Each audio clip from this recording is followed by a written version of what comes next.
उत्पत्ति अध्याय 8। जल प्रलय का अंत।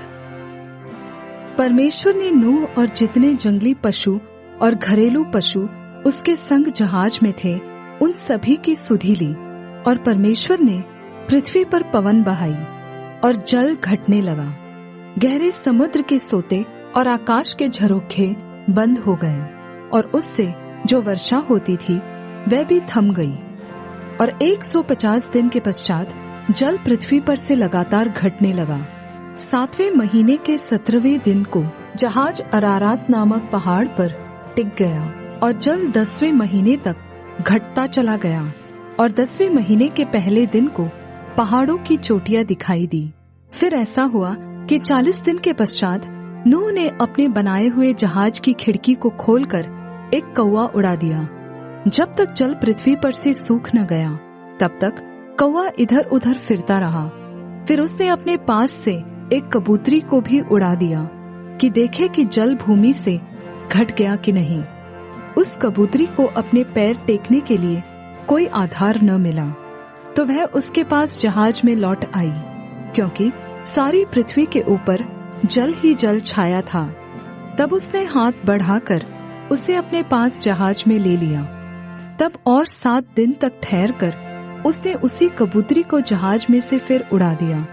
और कबूतरी सांझ के समय उसके पास आ गई, तो क्या देखा कि उसकी चोंच में जैतून का एक नया पत्ता है।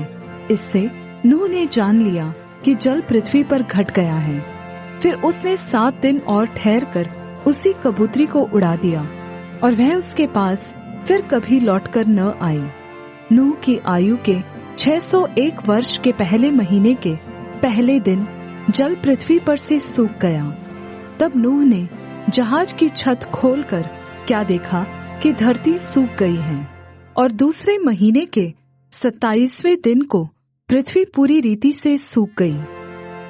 तब परमेश्वर ने नूह से कहा, तू अपने पुत्रों, पत्नी और बहुओं समेत जहाज में से निकल आ।